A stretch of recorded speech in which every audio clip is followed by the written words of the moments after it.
ठाण्याच्या दुर्गेश्वरीची पूजा संपन्न झालेली आहे।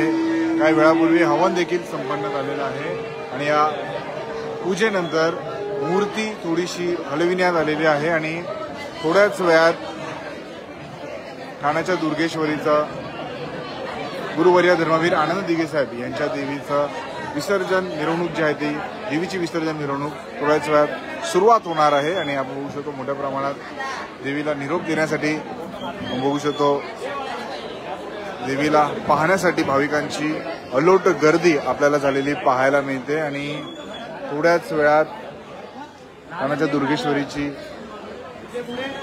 मिरवणूक जी आहे ती विसर्जन मिरवणूक सुरुवात होणार आहे। मिरवणुकीला सुरुवात होणार आहे आणि आपण बघू शकतो आता पूजेनंतर मूर्ती जागेवरून थोडीशी हलविण्यात आलेली आहे आणि आता बघू शकतो अगदी मनोभावे 10 दिवस देवीची आराधना केल्यानंतर आता देवीला निरोप देण्यासाठी भाविकांची अलोट गर्दी झालेली आहे। आत्ताच देवीची आरती या ठिकाणी संपन्न झालेली आहे।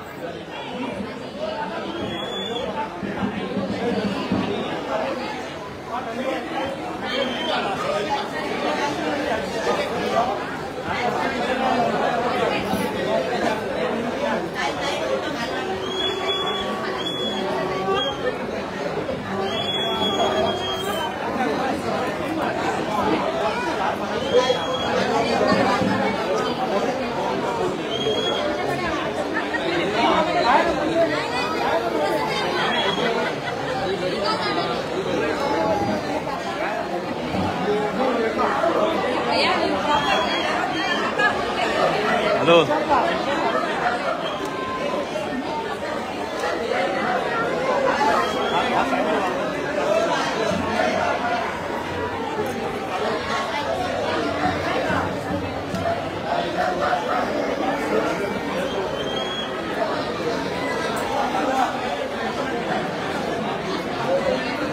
एक मिनट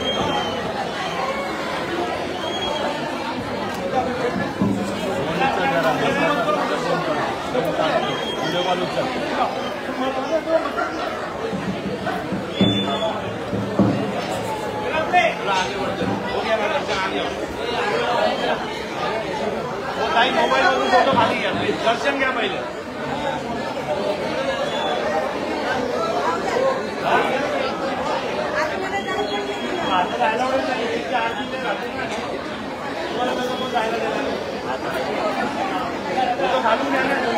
गुरुवर्य धर्मवीर आनंद दिघे साहेब यांनी सुरू केलेला हा उत्सव महाराष्ट्र राज्याचे उपमुख्यमंत्री शिवसेनेचे मुख्य नेते एकनाथ शिंदे यांच्या मार्गदर्शनाखाली अविरत टेंभी नाका येथे सुरू आहे आणि घटस्थापनेला देवीचं वाजत गाजत स्वागत करण्यात आलं आणि 10 दिवस देवीची मनोभावे पूजा अर्चना केल्यानंतर सेवा केल्याच्या नंतर आपण बघू शकतो आता ठाणेकरांकडून देवीला अगदी भक्तिभावाने निरोप देण्यात येतोय। हा भावनिक क्षण जो आहे तो ठाणेकरांसाठी असणार आहे, टेंभी नाक्यासाठी असणार आहे।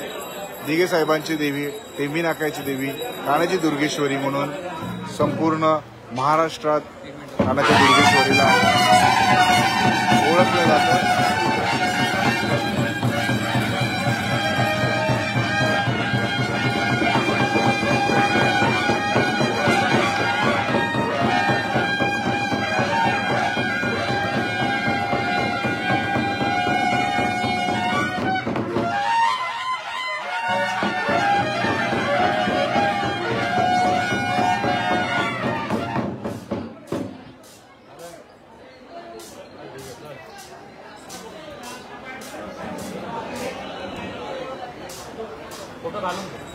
अगदी थोड्याच वेळात ठाण्याच्या दुर्गेश्वरीचे विसर्जनाची जी मिरवणूक जी आहे ती सुरुवात होणार आहे।